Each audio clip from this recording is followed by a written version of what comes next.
Hello, and thanks for being a part of our Thursday RATPAC presentations. These weekly Thursday presentations are focused primarily on amateur radio emergency communications. Over the years, we've covered a wide range of topics, including the needs of federal, state, and local emergency agencies and the training and skills that is required. However, much more needs to be done. To accomplish this, we ask each of you, what can RATPAC do for you? What kind of technical and or non-technical presentations would you like to see? Better yet, be a part of. We need to hear from emergency management agencies and amateur radio operators alike. Please leave your comments below or email RATPAC at ratpac.plan@gmail.com.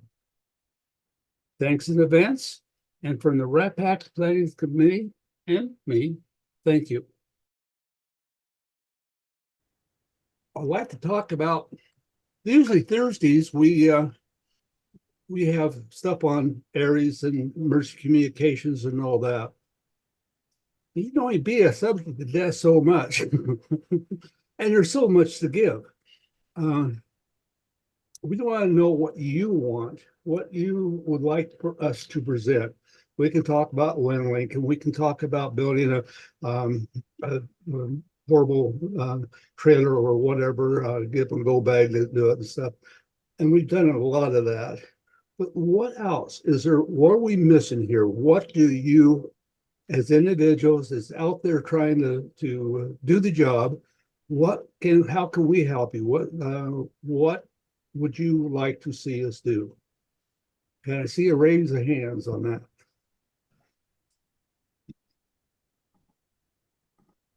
Okay, Gene. Oh, Dan, I'm sorry. Dan, you came up first in this lot here. Okay, Dan, you go. Well, I think an interesting and constructive activity would be to garner nationwide those active amateur radio operators who hold positions in local authorities. I think that's going to be the route to beginning of a resurrection of appreciation for what their local amateurs can do for them. No, that's a good thought. I agree. That sounds good. Yes, we've had people. I'll have you on here in a minute, Gene.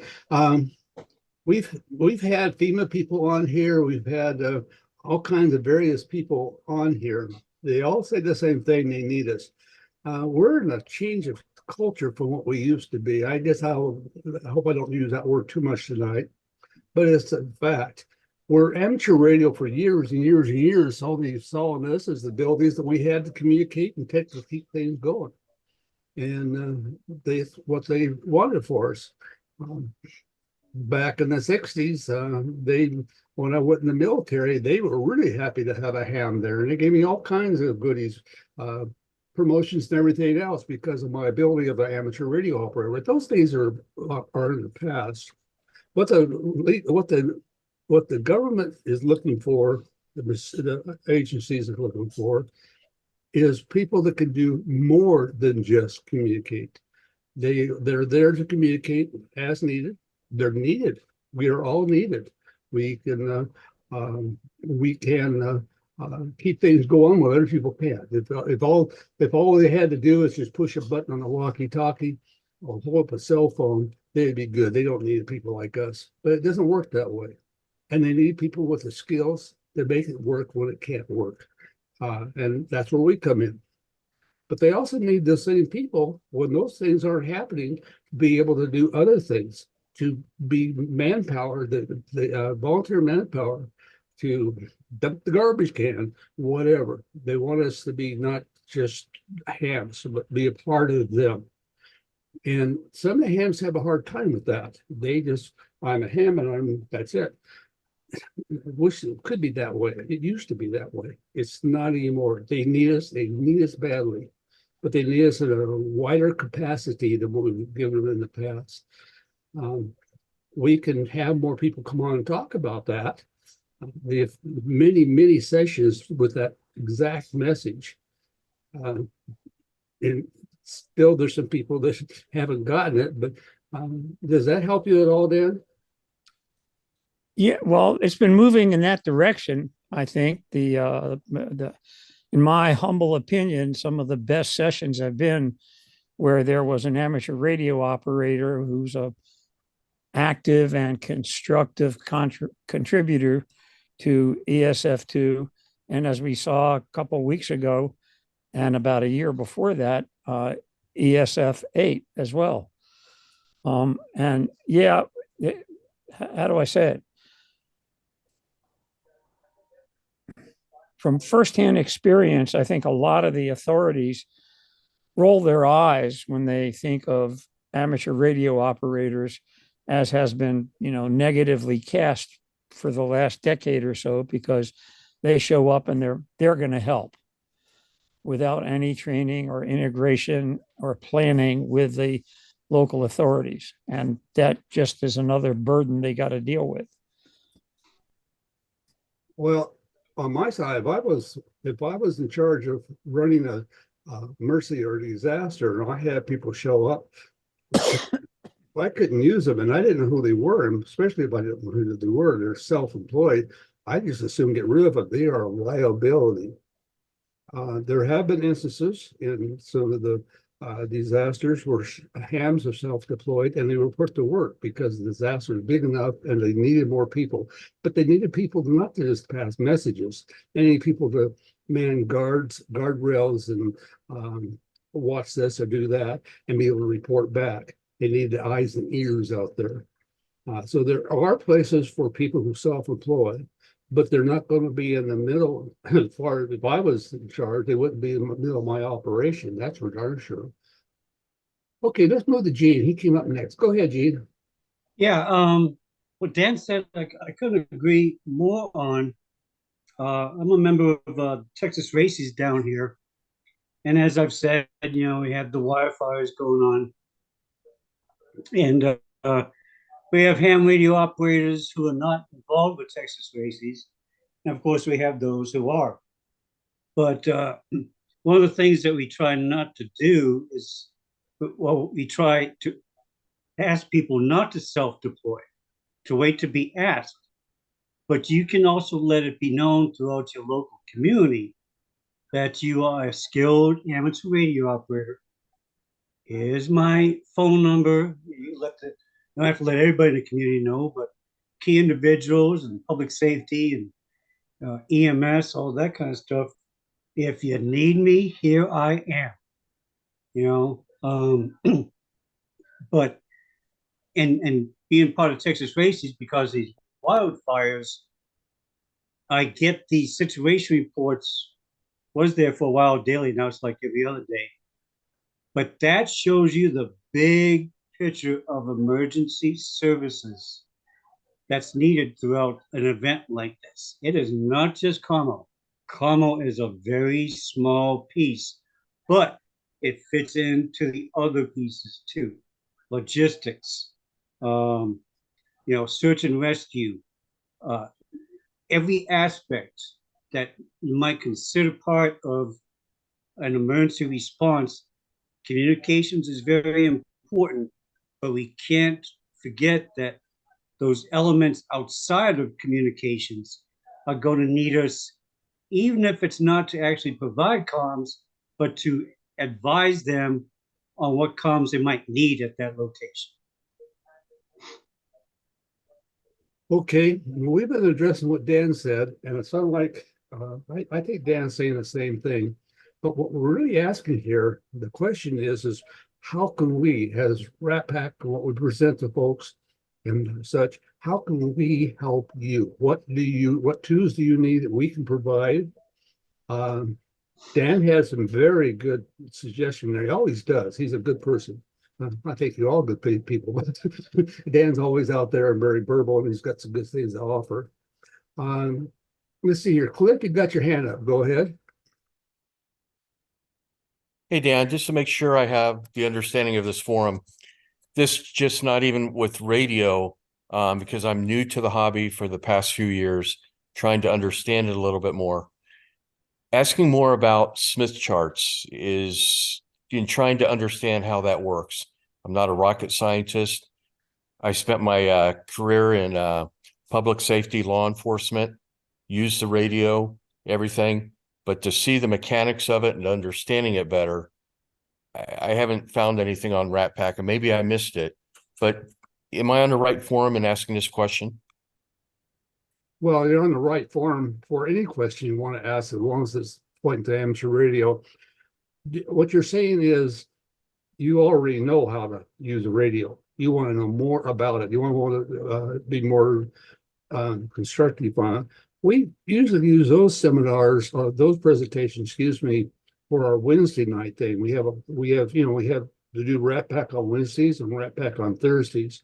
Thursdays is typically focused just on disaster communications, whereas Wednesdays is general amateur radio, including various builds and technical backgrounds and all these kind of different things. However, if that's what you would like to see, if that will help you on here, we're more than happy to do that. Can you be more precise? I guess you've been very precise, but what your needs will be, and other people, can you be more precise what your needs will be? And we'll make that happen. Okay, I can send you an email on that. And also a word of thanks. If you remember, I was up a few weeks ago asking for assistance regarding Silver Valley Search and Rescue and linking APRS with their SAR Topol radio system. I got an email out of the blue from the state of Idaho Office of Emergency Management, and they actually stepped up to volunteer to help out. I appreciate it. The person who is running the office is brand new, and he was right there to help out, and really appreciate being able to come up on your forum, bring that up, and then receive some assistance back on that. Thank you very much. Well, thank you for reporting back on that. Yes, this forum here specifically, it covers a pretty wide audience, a very wide audience, and it's nationwide. In some cases, it goes international. Yeah, that's the beauty of it. That's why we're here. We have outreaching thing. We might have what tonight? We have, trying to see, I don't see the message in front of me. Oh, we've got 27 on here right now. And I think it was last Thursday we had 30 something. That one that George did last Thursday on the trailer, it's surpassed 64,600 sometime this morning. It's getting about 1,100 views a day. So the recordings are hitting home, getting out there, the message is getting out. What we need to know is, what message do you want to hear from us? Okay, let's move on. I'm not here to hear me chat. Scott, you're up next. I absolutely agree with the other Dan and Gene. You know, I'm facing a lot of challenges out here in California, up in my neck of the woods, not too far from Dan. You know, when it comes to amateur radio operators and dealing with served agencies, I am facing and struggling an uphill battle, because when I met with my county, they told me in very straightforward terms that they don't like amateur radio operators and they don't want to deal with us because they've had some really bad experiences, and it's because people don't understand the ICS system. They don't understand. Some amateur radio operators seem to think that their whole daily function is to operate radios. It's not that. It's to be a useful resource to the served agency, however they want it. And it's a huge challenge, because I'm struggling really hard to make roads into dealing with them, and I've done a pretty good job so far. And it's also hard to get people to do this stuff, and they're like, well, I don't have to do it because the ARRL says all I need are these classes. I don't need everything else. But that's where a lot of these served agencies are coming in going, yeah, you need to have this if you want to play with us. That's exactly right. And the ARRL has the same issue on some levels. they are, what they're trying to do is please a wide audience, the people that they're serving. I am what they are. I'm a section manager. I support them, but I also see the weaknesses in what they do. So there's weaknesses in everything. All of us are trying to do to forward amateur radio. You're right, and it's a difficult thing. I can only say you got to also get involved with your when you have parades and local events, get yourselves out there, make it known. I remember here a few years ago, I went to a meeting on the board that did our hometown. Yeah. Oh, I couldn't agree more with you, Dan.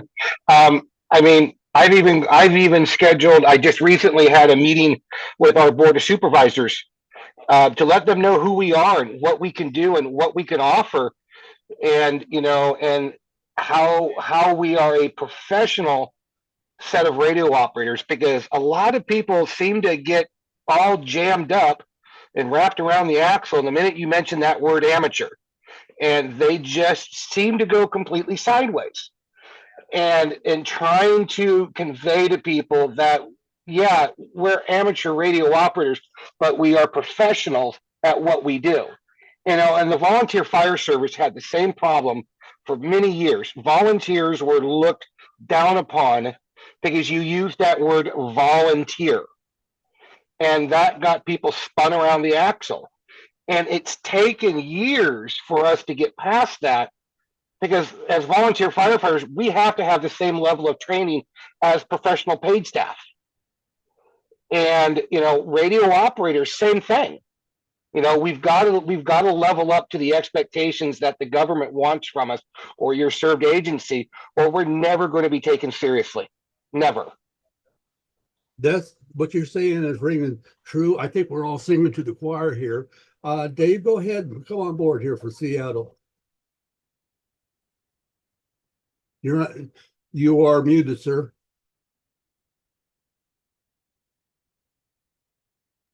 Dave? Thank you. I was muted, but I was also on another screen, so my bad. Thanks, Dan. Listen, a couple of observations.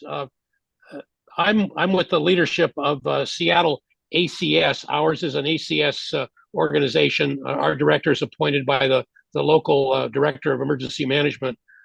So we have very much the reverse relationship with the emergency manager that we had. One of the things that I've found very, very useful is to talk to hams who have actually deployed as volunteers in emergency circumstances. And I have actually put together a number of presentations based upon these interviews. My professional experience was as a criminal investigator, so I treated each of these like working up a case, and I'd interview witnesses and gather things, and I'd ask hard questions. One of the problems with our culture is that there's nobody really wants to say somebody's baby is ugly, and so when there's a shortfall, a shortcoming, nobody really wants to talk about it.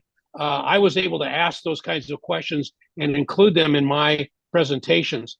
What I'm leading around to is I'd like to try to find more veterans of actual deployments, particularly some of the big ones like a year ago, Hurricane Ian, where they activated, 9 or 10 or 15, 20 counties, and all with different experiences because they were all at the county level. And to hear from them and give us an opportunity to talk to them about their response and what they would do better. The thing I hear over and over again is we need to do more about WinLink. Everybody needs to program the memories on their radios. And the most common shortcoming has been people to show up. I talked to one local leader, and they had like 70 people on their roster, and they had an emergency turn up. And I mean, this was like just a snap kind of a thing. It was a wildfire, and they had 9 people show up, and that has been the situation in every one of these circumstances. So for you, Dan, my ask is to try to reach out and encourage people who have been involved in one of these things to actually quite often they talk to each other. And after Hurricane Ian, I was fortunate that I managed to get myself invited to some Zoom calls where people unpacked all their individual experiences, and I was able to pull out what we could use. I'll point out that my purpose is to find out what we can use here in Seattle. One of the things I pointed out to everybody is, particularly my emergency manager, is that I really hope that they can provide us 7 or 10 days notice of the earthquake that we know that's coming. In Florida, they get like a week ahead of time, and they just, everybody can, get their cash and do all that kind of stuff. So I've asked my emergency manager to give us that kind of notice for the Cascadia subduction zone.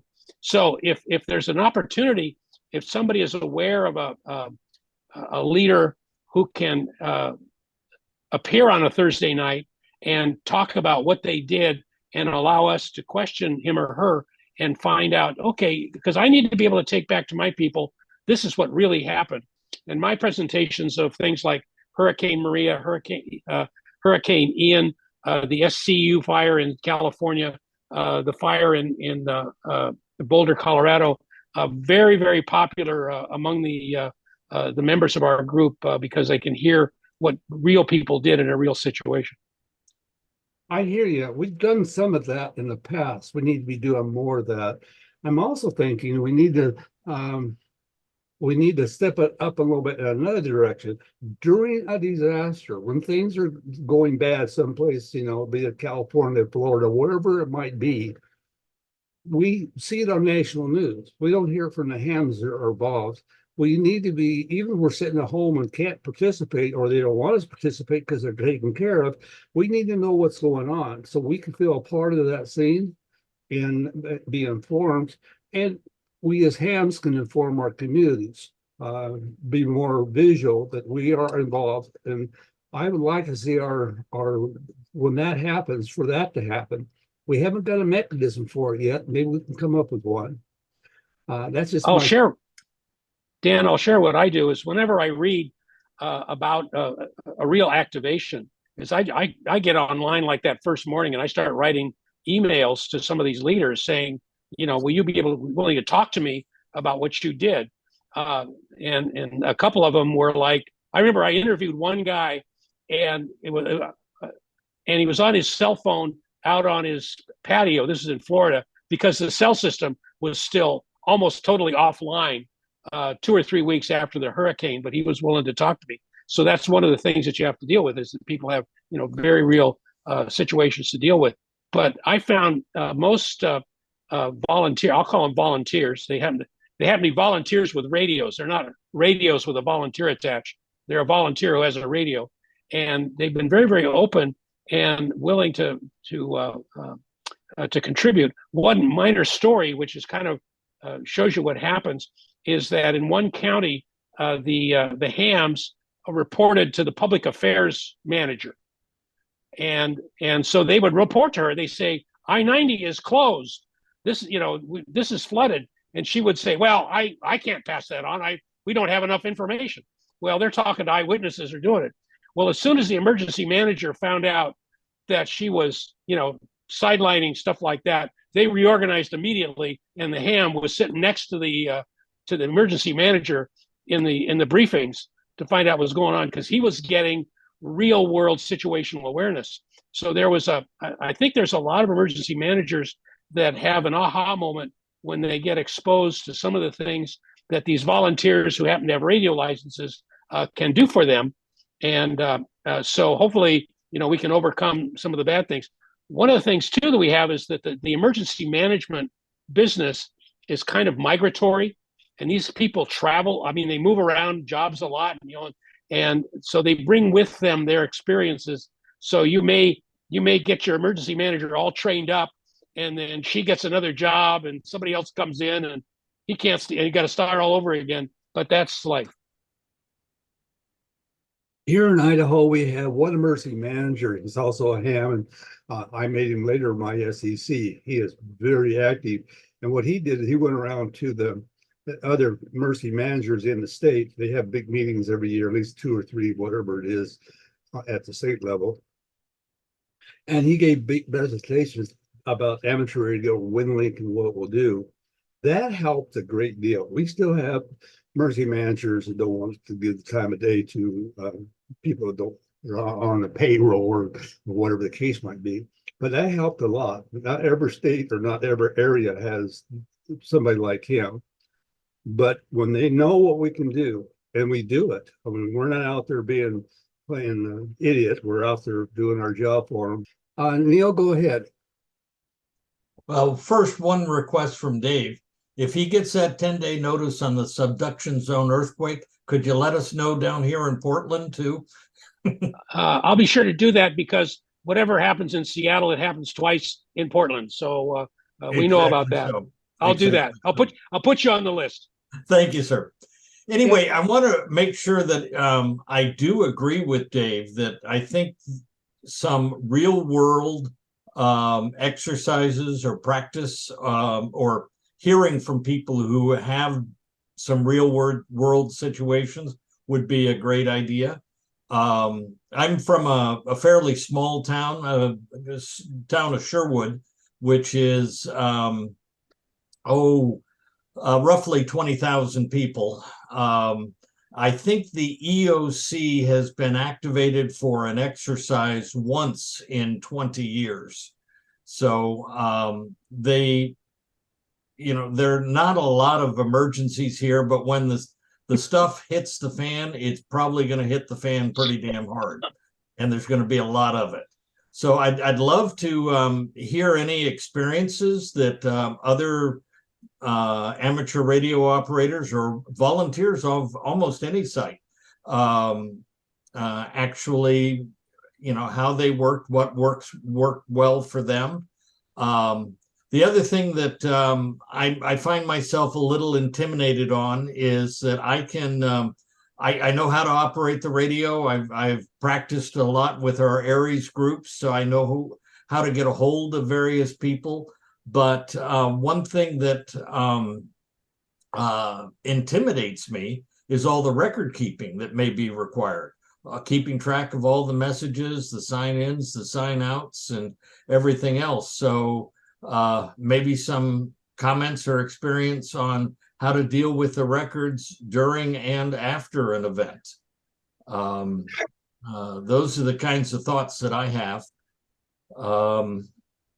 And the other thing is that I would love to get more involved with our professionals in emergency management. Again, small city here, we have a part-time emergency manager, and I suspect I've taken many more ICS courses than this guy has. I mean, I've taken 700, 800, 300, 400, and probably have another dozen ICS courses under my belt. I mean, this guy, he has been a paramedic at one point and got promoted to emergency management, so he's not stupid, but I sure would like to have the opportunity to meet more of the group.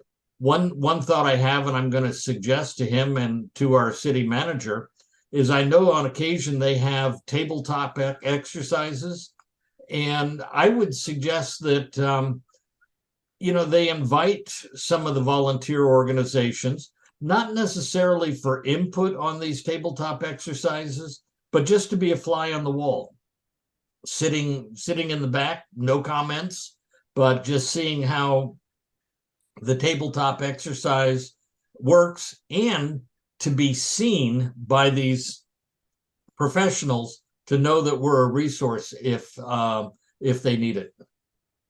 Anyway, my 2 cents. No, that's good thoughts. You're 100% right. I don't know if anybody here would disagree with you on that. One of the things, especially, well, I told you briefly about my military experience and what happened to me. Crap, they want to make me an officer. They had me overblown. But I'm sitting there, I'm listening to this stuff, and I'm just a Joe Blow listed guy. And they come up with some ideas, and the ideas had holes in them. And I say, may I say something? And I would tell them, this is why we need to do something different, whatever. After a while, they started listening up. This guy knows what he's talking about. Well, I knew what I was talking about because they were talking about things as part of my hobby, and I've done it most of my life. It's the same thing now. Nothing's changed. If you could not be and I'm sure you can't, but just be helpful and not insultive. And again, I'm not saying you are. I'm sure you're not, but that's part of. I might comment on another thing here. A few years ago, 2017, I think it was, we had an eclipse here in Idaho. It was just Idaho, it was, just eclipse. And we have a lot of rural country, a lot of very small towns and very small small populated counties. And when they all of a sudden got inundated by thousands of people to watch this eclipse, they didn't have the manpower. And so they reached out to amateur radio, and this came from the state level. And what we did was we became the eyes and ears so that they could know where they need to be with their manpower. And that did wonders for us. It was short lasted. We haven't had anything to follow up on it, but that opened the eyes of a lot of people to what we can do for them.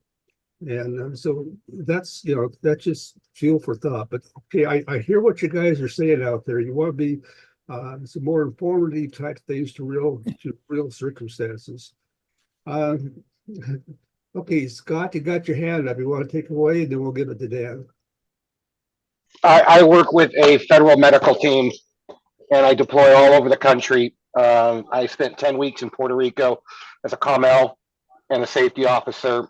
And you bring out your ham radio in front of a federal person, you better put it away real quick because it will disappear. And I was told that on more than one occasion that needs to be put away and never brought out again. I've spent time in Louisiana on hurricanes, same story. There is no love affair between a lot of federal agencies and the amateur radio group.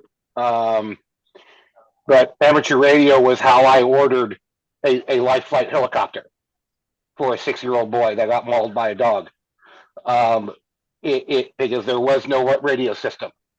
But it's a challenge. It absolutely is a challenge out there to break down those barriers. And even, like I said earlier, even my public safety managers are amateur radio operators, and they still have no love affair for us. Yeah, it's an ongoing challenge. But again, we've all got that problem. How can we, a group of people here in RATPAC, how can we help that? How can we address that? Training. I'm sorry, say again, Scott? Training, bottom line training. I think it's training, professionalism, steering away from the stereotypical approach of amateur radio operators, changing the name. I have worked really diligently not to call us hams. I've really tried hard to use the word amateur because, again, I know it has a negative connotation, but it sounds better than ham. When I mentioned ham in front of the board of supervisors, she's like, what? What is that? And when I mentioned the word amateur, she's like, oh, I get it now. So, changing the perception. Here's the problem. Working in the fire service for so many years, the one thing I learned from a chief in Arizona, Chief Alan Brunacini, he says, if you want to affect change, wait 10 years. Because it takes that long to do a culture change. And that's where we're at. Yep. We've got to affect the culture change. Well, nothing else. We've got to weather through it. And it's a struggle there to do that. When you're saying training, that's on an individual scale. Now, we can offer training. We have stuff on several training programs on WinLink and things like that. Got good result on that. In fact, it's taken off now. I love WinLink because the common denominator between the agencies and the hams. We all speak the same link with WinLink. We send a message, it comes out on them in the same form that they're used to. They don't have to decode anything and vice versa. It pulls us. Absolutely, Dan. And when I speak about training, we can talk about radios and WinLink all day long, but how about professionalism? How do we train on professionalism? How do we train on when you walk into the EOC, you got to look the part, play the part, be the part. That's training. How do you conduct yourself in a way that you don't sound like somebody that just rolled in off the street? How do you interact with these people? How do you speak their language? And coming from public safety, that's really big to me. I spent 27 years in public safety and still doing it. And you get somebody that comes rolling in that can't talk right, or looks like they just wandered off underneath the Fifth Street Bridge, yeah, I'm not going to take them seriously. I'm going to show them the door. Okay, point taken, and we'll take it. Well, believe me, all this is going to be reviewed by our committee backwards and forwards. We need to make some changes, and you guys are the ones that's going to offer it. Dan, you had your hand up a while ago. You still want to come on? Yeah. So words matter. And I first of all, I want to applaud Dave and Neil. They both brought up really valid points that just support the fact that words matter. And I work for the feds for 37 years, 34 for a land management agency that had all the normal responsibilities of search and rescue and law enforcement. You put together the words ham and volunteer and amateur, and if you're trying to impress somebody with what you can do for them, you've done the opposite. And getting a sense for what really happens, I think, is really valuable if you get hold of a type 1 incident management team's IAPs for whatever size disaster you're thinking about, Dave. And I tell you what, major ones have sort of remarkably heavy duty and rapidly changing to address the situation IAPs. And they're publicly accessible except for possibly one form. And even that, you probably have to do a FOIA for, or a state Public Records Act request. And you don't need that to understand what it's like in the middle of a really large disaster. And I disagree a little bit with Scott, because the National Park Service has lots of radio communications infrastructure, and I'll dare to say that a majority of those shops are filled with amateur radio operators. So and it varies from agency to agency. I get that. Totally agree with you, Dan. I'm on the same page with you. I really am. And you're right. Okay. And so what we're ignoring, first of all, emergency managers don't manage emergencies. They manage people. And you got to deal with them and respect them as people and recognize their needs. And over the last decade, that has become what they need is information technology. And I think FEMA's acknowledged that with the recent type approvement of a ITSL, or information technology section leader. Amateur radio operators as a demographic know more about information technology just from the hardware we play with than a large selection of the quote emergency managers that are in place in all of our local jurisdictions. So, and in terms of what RATPAC can do, I think you've been doing it all along, but there's a scope here of people who, and those are great comments from Neil and Dave, yeah. And Scott, of course, tells it from his perspective, and he's absolutely right. I wish I could talk to some of the people in his state agency and feel like they were going to pay attention. And eventually that can happen. And WinLink in 2018, there was a forum at Hamvention where I forget who it was in the FCC invited 10 federal agency representatives to talk about the use of the amateur radio service and how that could best be brought about. And everybody except Mars agreed that WinLink was the answer, because that was the one thing that fit best. What is it? 6 years ago, 7 years ago, into how they viewed emergency management in their federal agencies. So I took that to heart, and I'm glad that I did. It's not a trivial thing to become fluent in WinLink. And in terms of keeping track of stuff, WinLink has an automatic communications log that you can produce in a couple of different ways that will suit anyone's curiosity. It's a 309. I don't know if that's an ICS form or not. I'm sorry. I'm a little embarrassed by that. But it just logs every single transaction from whom to whom and part of the subject line. So there's lots of opportunities out there. And getting experience is something you just got to do on your own. Nobody's, there's no single course you can follow that's going to address the needs of every emergency manager at any level of government. And the feds shower the money on the states, and the states do what the feds want, and they want ICS. So getting the ICS courses, like the 300 and 400, is ineffably valuable.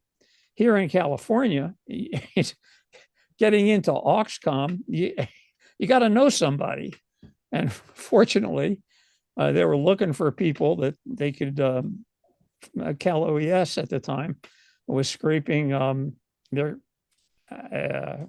communications reserve unit and saying, well, now you got to have OxComm training. And it was good training, and that's what it is. It's training, it's hands-on training. And in the course of 20 hours, you're going to simulate a lot of what does go on in a real incident command post. So I don't know. I'm just trying to let loose with what's important to me and hope that it means something to the rest of you who have expressed questions that I've been addressing ever since I retired. Okay. Now, there are some ICS courses that can be given online and others that can't just because of the nature of the courses. But having some of those part of RATPAC, would that help? Dan? In 1 hour or 2 hour sessions online, you can't approach what a 2-day, actually, it used to be 5 days for ICS 300 and 4 days for ICS 400. Now you can do them both in a week. And OxComm is becoming more prevalent. And at the state level, OxComm is a training course and certificate that means something to the emergency manager who's interested in finding people to manage, because they know what that means. Hopefully they know what that means. So getting the right people on to preach to the choir of the amateur radio service about how to dress for the occasion it has been happening. And I applaud the RATPAC team for their selection, their wide selection of amateur radio operators who are fully engaged in every aspect of ITSL and emergency communications, emergency management. And the interesting thing is, emergency for governments is the last of the 4 mandated kinds of communications. It's the primary, alternate, contingency, and emergency. So just don't associate it with amateur, volunteer, and ham. And you might be able to engage somebody, not to sell them anything, but to find out what they need. And I'm willing to bet that 50-50, maybe slightly weighted for the ITSL, 60-40, what they need are people who can handle the equipment they need to use so they can do their jobs the way they know how to do it. And that isn't necessarily going to involve talking to you about where to put repeaters or which repeaters are where or how to use radios. It is going to involve everything they do when they do have full access to all of their normal communications. So, and I think Scott's got a really good handle on that, as is evidenced by some of what they're going into in the Wave Talkers. So I'm sorry I talk so much. Oh, that's okay, Dan. We all have, we're Wait ham. a minute. I want to make one change. Uh-oh. I want somebody else to hear the rest of this. There you go. And instead of those horses, who pretty much are easy to talk to, this guy needs to know a whole lot more about what you're doing. That guy knows a whole lot. That if you're referring to our friend Mincer, it's ARL. The ARL, Mincer particularly, has labeled us competition some time ago. Not only do they not want to appear officially on anything we're doing, we've asked many, many times over, but they won't even accept some of our speakers on their program because they're speakers on our program, if you figure that logic. And the recent thing we did with the ARL, I have reached out personally to many of the people back there to be involved. We had discussed the bylaw 46, and we had the bylaw 46 there in writing. And so we wanted people to see it, understand it, and have them talk to us about it too. They did actually, they wouldn't have anything to do with that.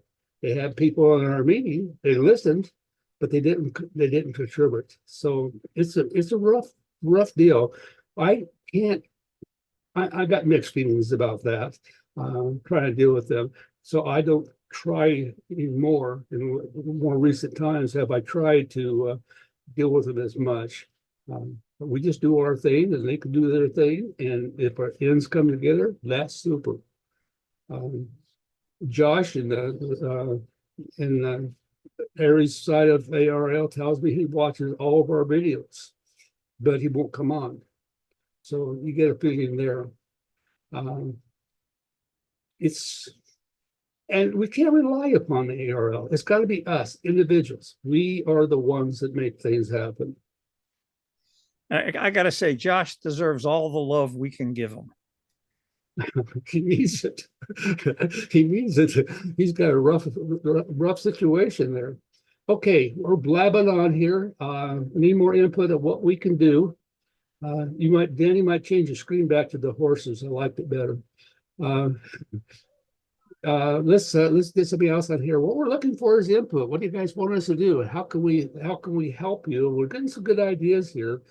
We can talk about the problems we have, but we also need to know how we, as a group, through the platform of RATPAC, can address them. How can we address it better for you?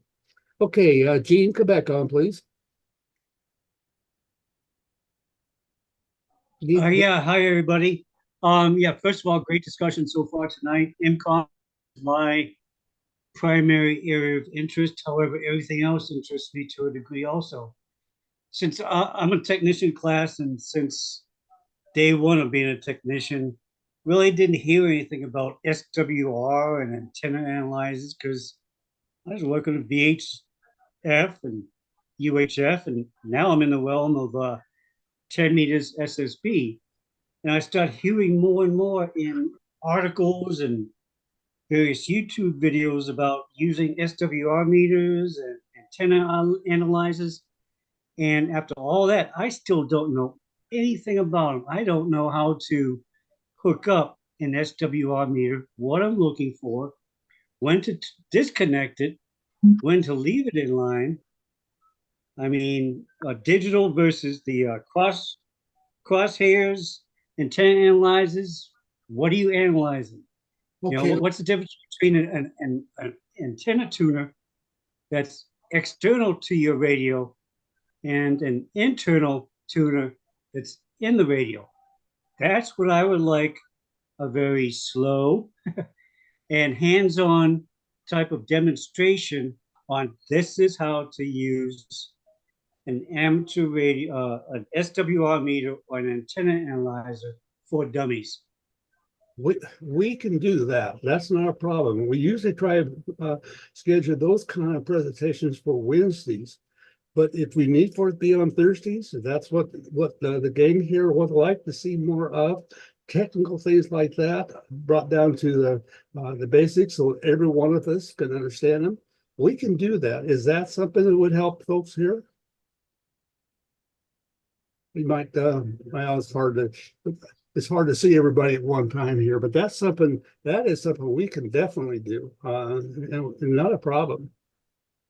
Okay, Paul, come Yeah, on.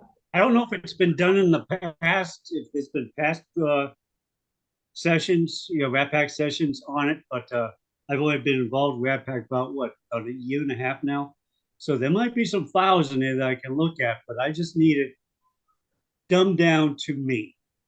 Okay, I hear you. Now, again, that's usually our Wednesday type of presentation, but we can make that a real thing for Thursday too. Not a problem, and we can relate to how it works for disaster communications.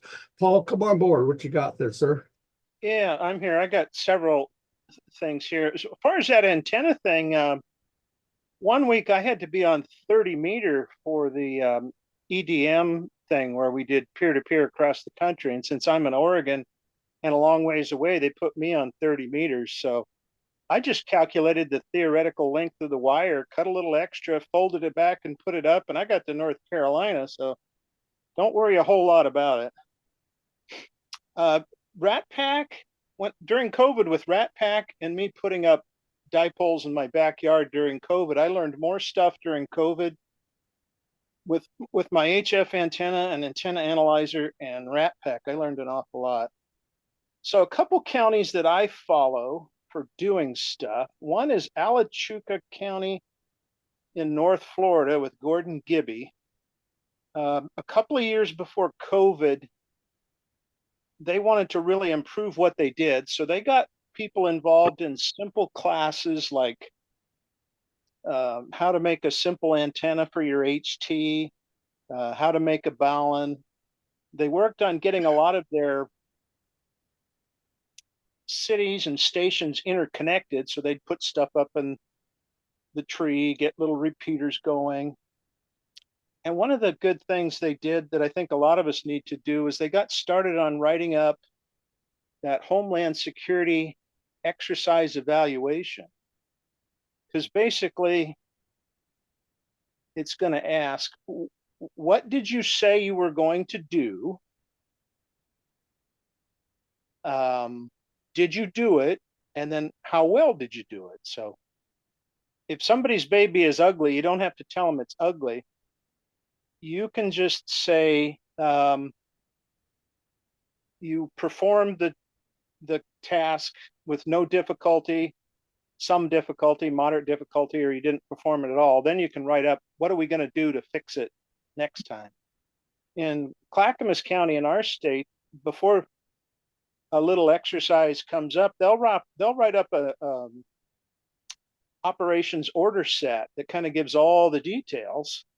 And that makes it easier later to write up your little evaluation. And Gordon Gibby and their group published a lot of their stuff. You can get it for free online, PDF, which hams like free. But he also published it through Amazon, which would officials. And since they're speaking FEMA talk, the public officials, I think, paid more attention to them. Yeah, you're Now, right. if we move to our county in Washington County, we got a new leader of our county group. So he did a deep dive for a couple of months with our emergency manager to find out what do you want and need. And our emergency manager does come to our meetings. So now we're using that to focus our training. And I have taken the ICS 300 and 400 course. I know years ago, we had ham radio operators who would talk for 4 hours about the 213 form, just how to fill it out and whatnot. Well, in ICS 300, the amount of time we spent on the ICS 213 was exactly 1/2 of a sentence. It's a general message form, next topic. So sometimes we shouldn't do too deep of a dive into minutia. I know sometimes we'll hear from an emergency manager who really says, get your radio and your clown suit out of here. And I think that might only be the 20%. I'm hoping the 80% we could focus on to find out ahead of time, like Neil said, just invite us to be a fly on the wall to a tabletop exercise. Because if they get to the part and they go, oh, the ham radio guys will do this, we'll go, well, yes, we can, or like, no, we can't do that. Anyway, that's good. I've had my rant. Okay, it's a two-way street. We as hams need to be more involved with our agencies so they know who we are. We're part of their meetings and whatever. On the other side of it, the agencies need to be more welcoming to the hams to be a part of their folks. So we've got some uphill things to do, but you're sparking some ideas here we might be able to work with. When it comes to our communications as amateur radio operators, it isn't all WinLink. That's great. I love WinLink. I already said that, and it does do a good record keeping. Where we get into problems if we're talking about records is the guy's out there watching the water at the bridge with his handheld, or the guy is doing the damage assessments with his handheld, or whatever he's using. Those become another issue, but they're becoming more and more minor as we go through, as we grow into this profession. Okay, who's up next? Paul, go ahead. Oh yeah, that was just a quick thing. I retired from a nearby hospital, and actually you could probably call up any med-surg unit on the floor and say, who's your ham radio guy? And they'll know my name. And even my assistant that helps, she's shown up to the station before I do, and the security people know either one of us can get into the ham radio room probably almost any time. Thanks. Yeah, thank you very much. Okay, KL7LZB, Idaho, go ahead. Mark, is it? Good afternoon, or I guess it's evening. Brack. I'm in Twin Falls, Idaho, southeast Idaho. Appreciate the opportunity to talk with everyone. I'm not a young person by any stretch of the word, but I'm not so old that I don't appreciate a lot of the digital stuff. But what I see, you're looking for things to talk about. You're looking for things to discuss at the RATPAC. One of the things that I find interesting, I've heard people say that when you copy somebody, that's like the best compliment you can give them. And I think a good discussion, a good topic would be good sources of information. When I took the EmComm course, one of the instructors, he was a FEMA guy, Department of Homeland Security guy, and he's also the Harris County Aries guy from Texas. They do the Super Bowl, they do all kinds of stuff along with a whole lot of other weather events. And their Aries Races page has got just hundreds of topics, hundreds of classes, policy, not policy, but just how-tos. It's a great resource. So my 2 cents, I think it would be great.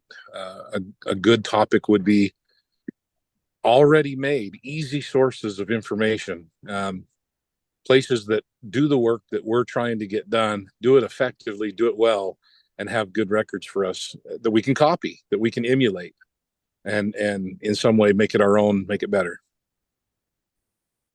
Okay. Points well taken. I think we should work on that. Yeah, it's interesting what we've done, what I've seen happen in 3 some odd years we've been doing RATPAC. We also have for those who's part of it, we have the Aries groups IO. And a lot of people, we've gotten people mindset come together in amateur radio. I don't hear the arguments that their way is the only way type of thing nearly like I used to. That's been a big plus for what we've been trying to do, and I think we've accomplished that. We've got some more work to do, and I hear what you're saying about how to get that message to you. We'll have to find out how to do that and make it happen for you guys. Peter, you want to come on board? Yeah, I've been wasting a lot of time on the some of the Facebook ham radio groups and, ham radio help from Elmer's and that. And I really should just unsubscribe for those because I waste so much time. The same questions get asked. And some of them really are stupid, like what radio should I buy? But in any case, a lot of what I've done is I have a big long list of references that are, sort of technical references. And I could share that list, but that is, to me, that is one of the big things that I try to, reason why I think amateur radio is, volunteers are good. And when I took the EmComm course, that was really a point made. They're not looking for radio operators. You guys are going to be, you're in the technical specialist department. We're going to say, oh, the CommT needs help, fixing this cable or whatever. So I think that the technical competency part of that is really important. We do have it in an image problem. Unfortunately, we have that word amateur. And there used to be groups, and there still are groups called the Auxiliary Communication Service in some places. The only problem is now we have EmComm as an ICS thing, and that is a ICS function and position. So it muddies the water a little bit. But that is a good way. Years ago, I had a group. I called it the County Emergency Communicators Group. There was no word club in there, and there was no word amateur in there. And I think that is important. We're stuck with the amateur because ARES is the Amateur Radio Emergency Service. So if we organize as ARES, and we're stuck with Radio Amateur Civil Emergency Service, they have that word in there. You can't get rid of it. But if you do EmComm, but the problem that we have, people have with EmComm, and I've run into this problem in New York State, and I don't know how some other states are doing this. Maybe they're a little more creative, but and I got around this when I took the EmComm, because our RACES program in this county was just like, it was there, but it really wasn't. And they had a new emergency manager, and the person who was the emergency coordinator really did nothing for 10 years. And so when I signed up for the EmComm class, they want a training authorization letter for your agent, from your agency. And I'm like, you know what? I'm the section emergency coordinator for Northern New York for the Amateur Radio Service, and I authorized myself to go. And they bought that. And they said, well, it's a little, but yeah. And then they said, well, but I don't know if we can get FEMA to pay for your lodging. And I didn't use the lodging anyway. But then I went to the CommT, and the same thing worked. But then I went to the radio operator, RADO, and they were like, we can't do that. And a couple things changed in people who were, at the state and actually processing that, I think, and they weren't as creative. So I went to the county emergency manager, who we had talked to a few times, but he's done nothing. And I said, hey, would you sign this letter? And she took one look at it and she said, oh, I can't sign that. And I said, there's no obligation, there's no cost, so on and so forth. And she said, oh, you got to talk to the head of the emergency preparedness and emergency response committee. And then so I talked to him, I knew him, and it was the head, also at that time, the chairman of the board of supervisors, or I emailed, I can't remember what I did. And we went back and forth 2 or 3 times. And finally, I'm trying to explain this. And I said, look, just call New York, just call Office of Interoperable Emergency Communications. They'll explain to you what this is. So whoever, I guess the emergency manager, called, and 10 minutes later, she said, come over, I'll sign your letter. And I thought all was good.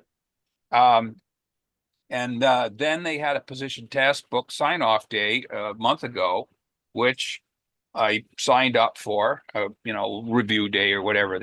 And I said, do we need a training authorization letter?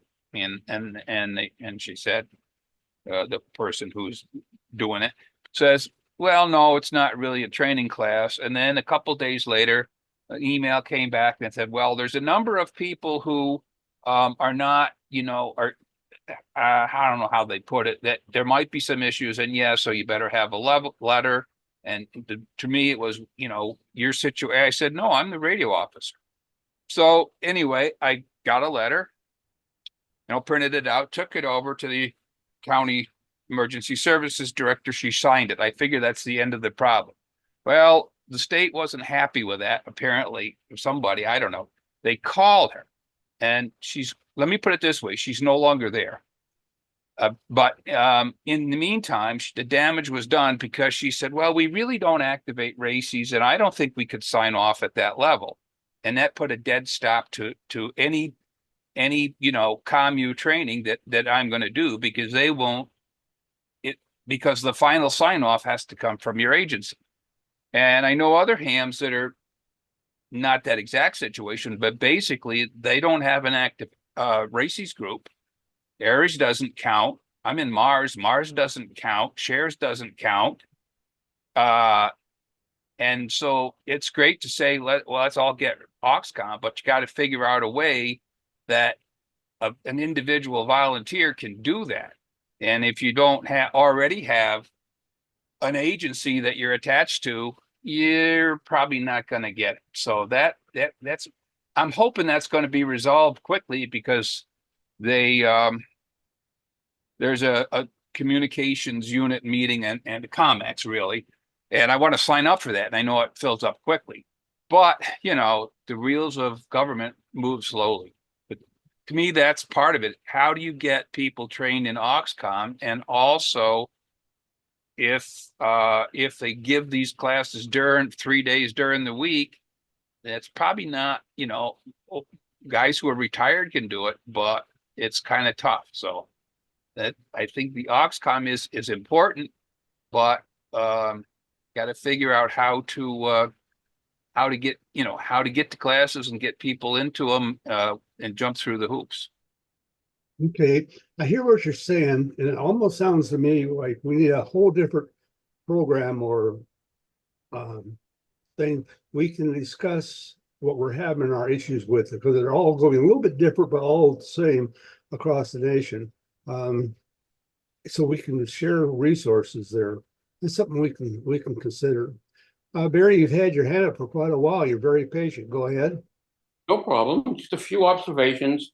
Our strength is in providing our agencies situational awareness. How do you define situational awareness?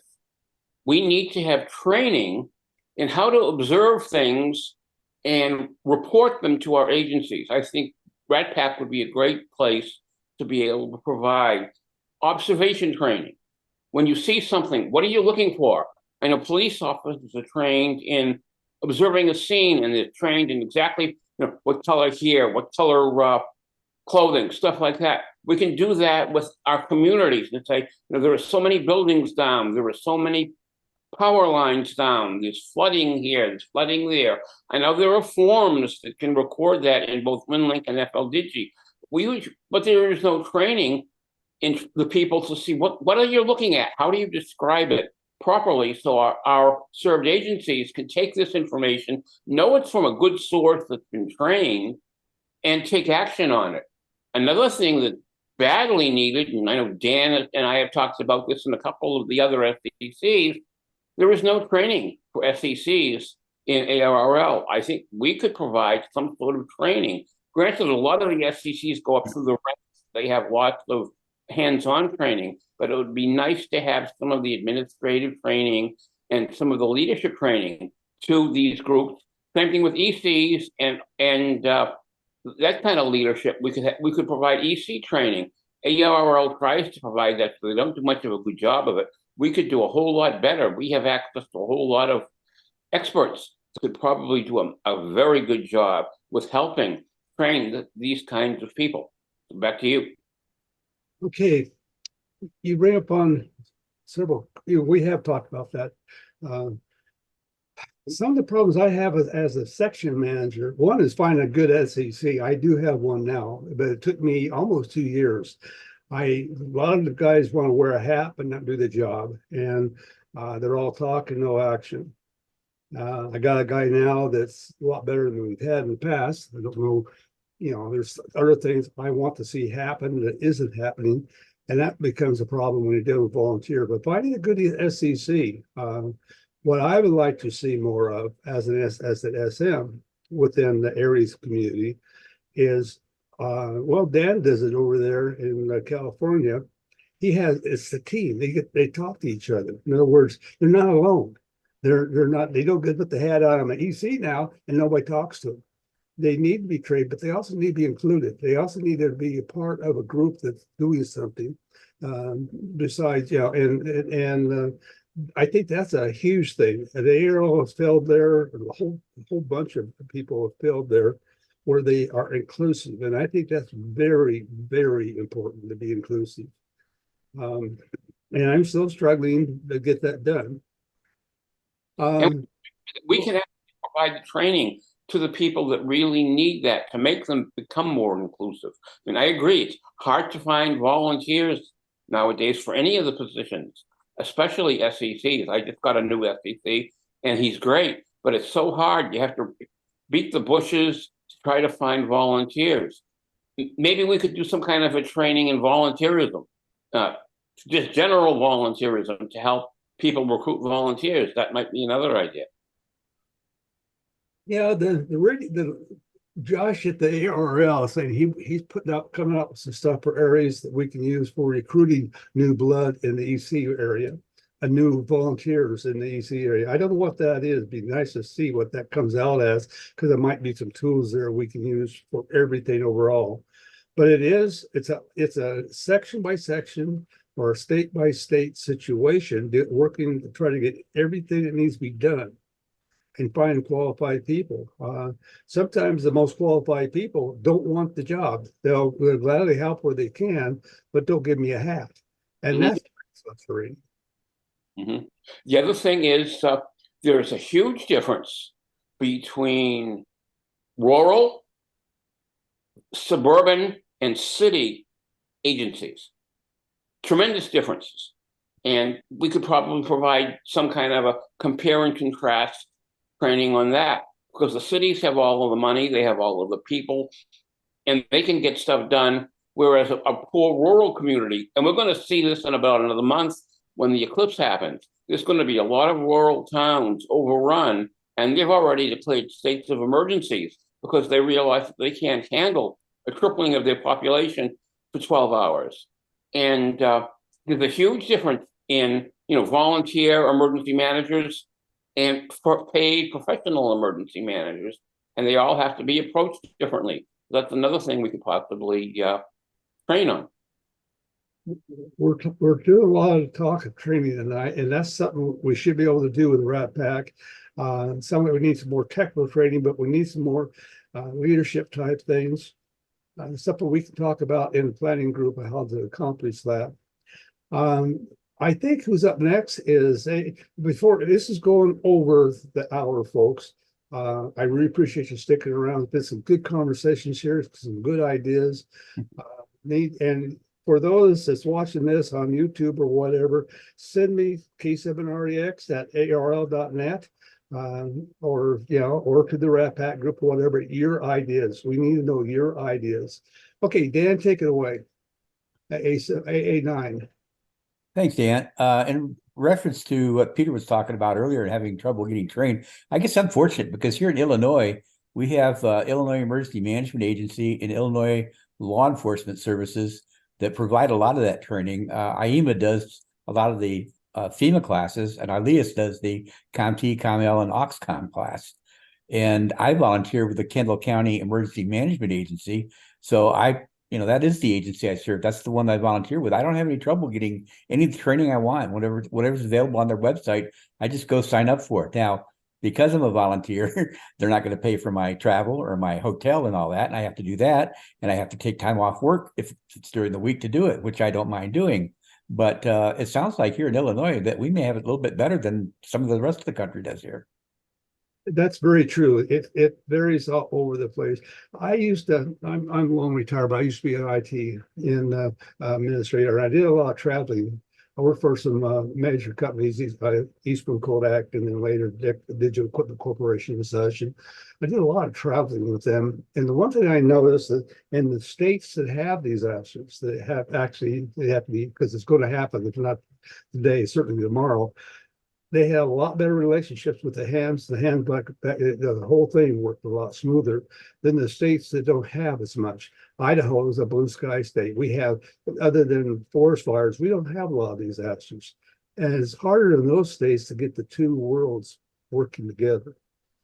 Well, Okay, here in Illinois, we don't have a lot of things going on either. We occasionally get some flooding, and occasionally get some tornadoes, but when you're trying to recruit volunteers that want to do something, it's kind of hard when not much goes on. But we're fortunate here that the county EMA manager is also a ham radio operator. He's involved with Aries. He's a DEC, and he's trying to recruit others into the EMA to be able to volunteer there, so that it's kind of seamless and it works better for our volunteers that way. But I don't know that many areas have gone that route.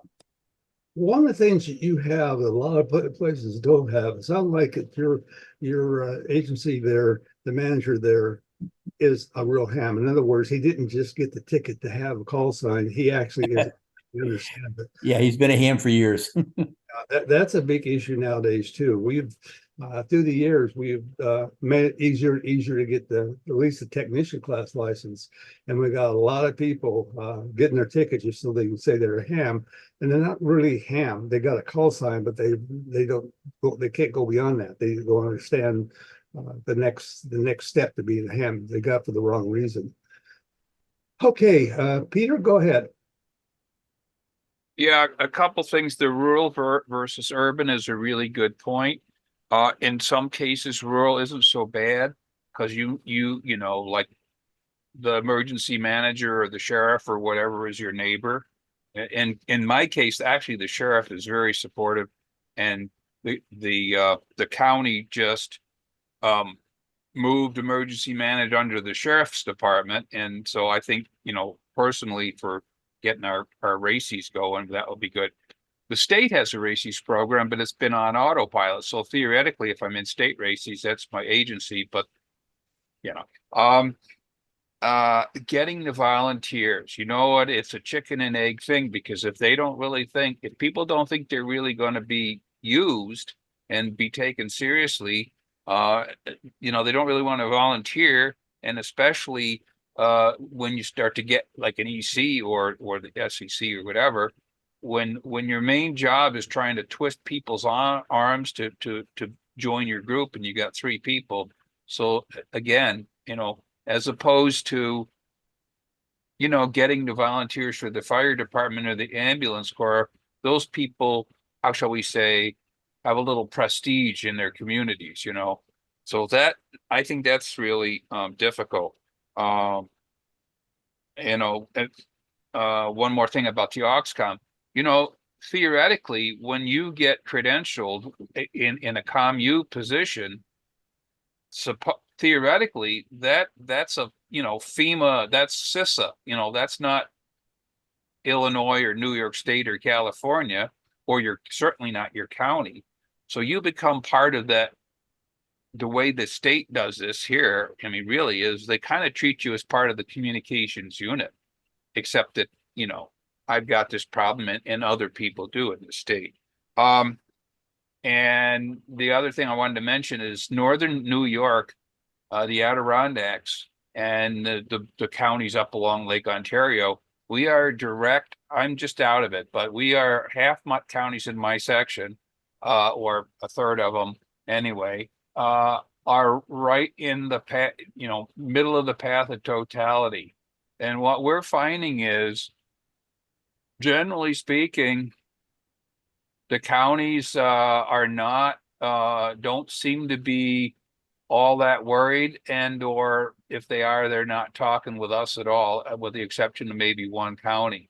And so you're absolutely right about when 100,000 people come to the Adirondacks on April 8th, it's one thing when they're all there in the summer and everybody's geared up, but when 100,000 people come on, 2-lane highways through the Adirondacks, I think maybe, hopefully nothing really bad happens, but hopefully there's enough inconvenience that it may wake up some of the agencies. But that Eclipse is a really good point, and we're kind of trying to have ourselves organized and be on standby, and maybe put some people in places so even though they didn't think about it, when at the last moment they realized maybe we can do something, which should be a big feather in our cap and get them to think about supporting us for the next thing. Well, I can relate back to what we did when we had the eclipse over here in 2017. And we have Idaho's a rural state, and we have all those issues.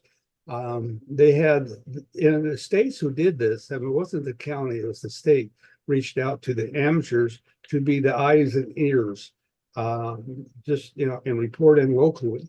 And that worked out well. In fact, we have one county, Boise County, but it's got a lot of territory, a lot of area to it, and very low populations, mostly mountains and that kind of thing. And they lost their repeater. Now, their repeater, the police officer's repeater, is in the same building, utilizing the same solar system and everything that the hams are doing up there. And the hams are working fine, but they couldn't talk to the police officers. So they converted, with that in mind, they converted over to amateur radio. In other words, we were not only the eyes and ears, we were also the messenger for them until they got the repeater problem taken care of. That was a real eye-opener for them. What was really interesting is when they went back to their own source communications, the police officer says, we want to go back to the hams where we're getting better information. So it's just a matter of them knowing and realizing, but it's a hard one. You got to open their eyes to it. And that after the fact is not, you have a eclipse every year would be different, but we don't. Okay, Gene, go ahead. We're going to have to start wrapping this up. This is going on forever. I'll let you go there, Gene, and I'm going to ask some general questions here. Go ahead, Gene. All right, sorry about this. I'll keep it short. I noticed that Finn from Norway is with us tonight, and I don't know if there are any other ham radio operators from other countries here with us tonight, but what kind of like training leading up to a license does an applicant go through?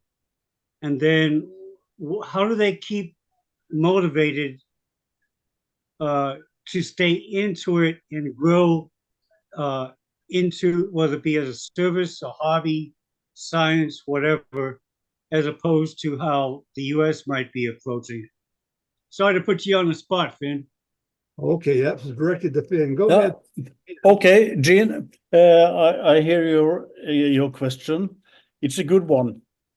What is a general problem in Norway is that we have a big elephant in the room, and that you can find on YouTube in the United Kingdom show from the 60s or 70s.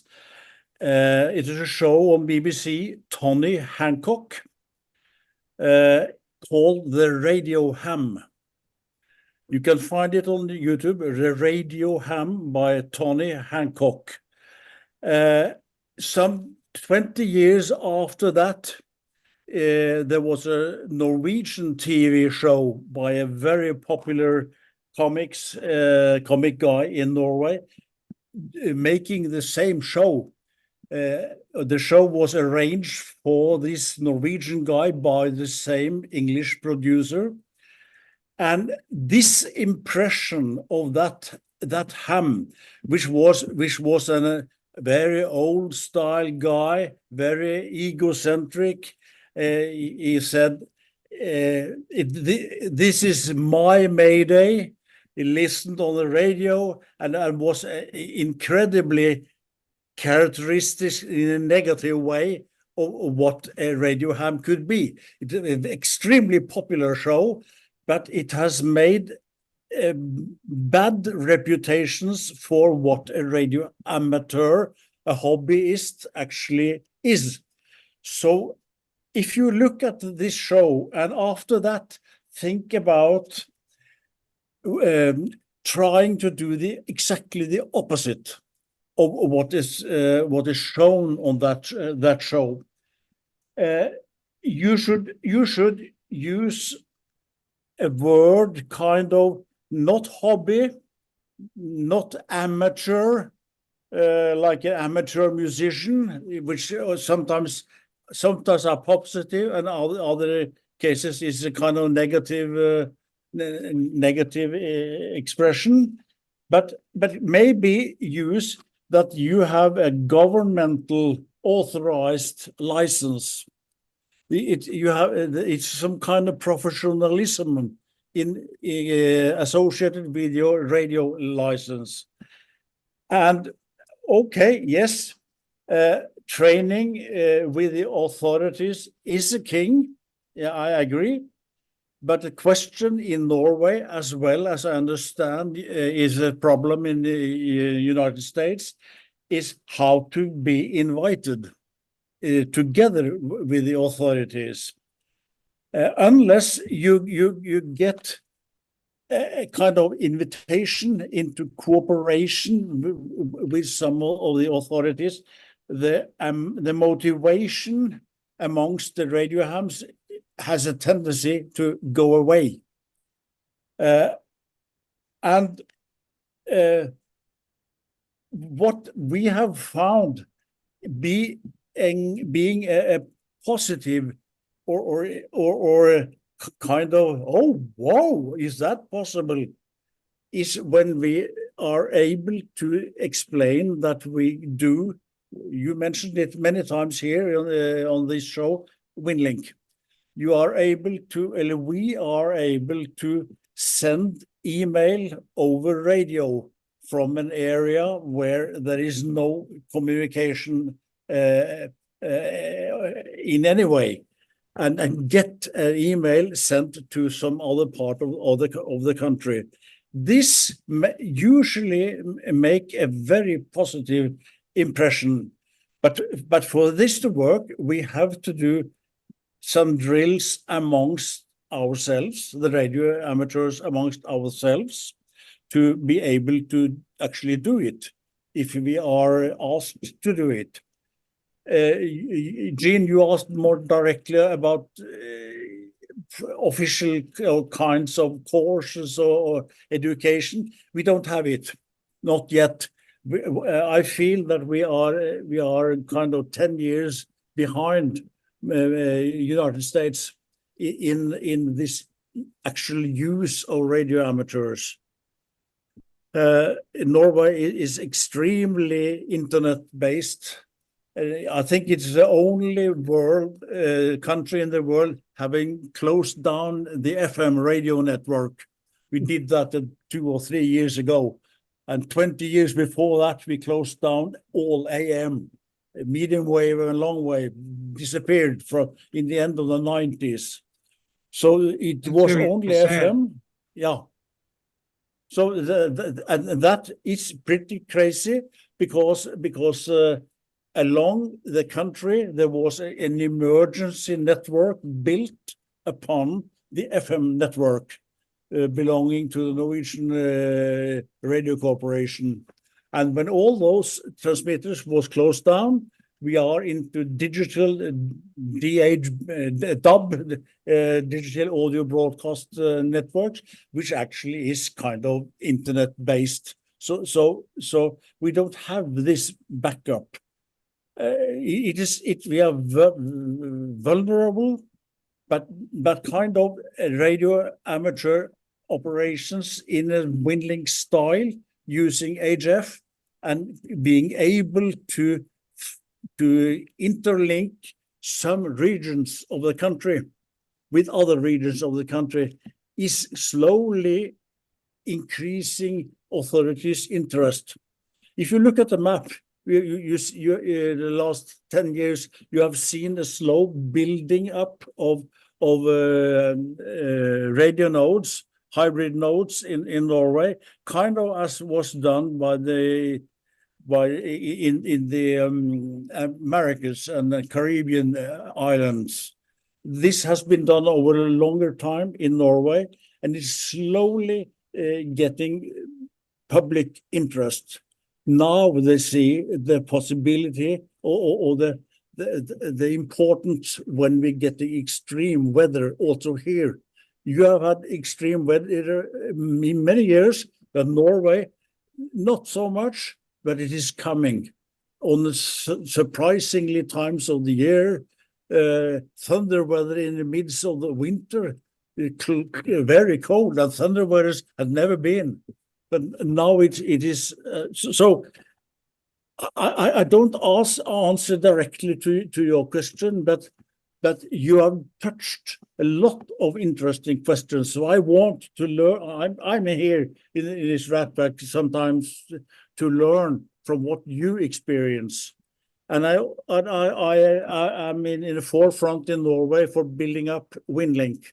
And slowly, after having done it for 10, 15 years, I'm seeing official interest in it.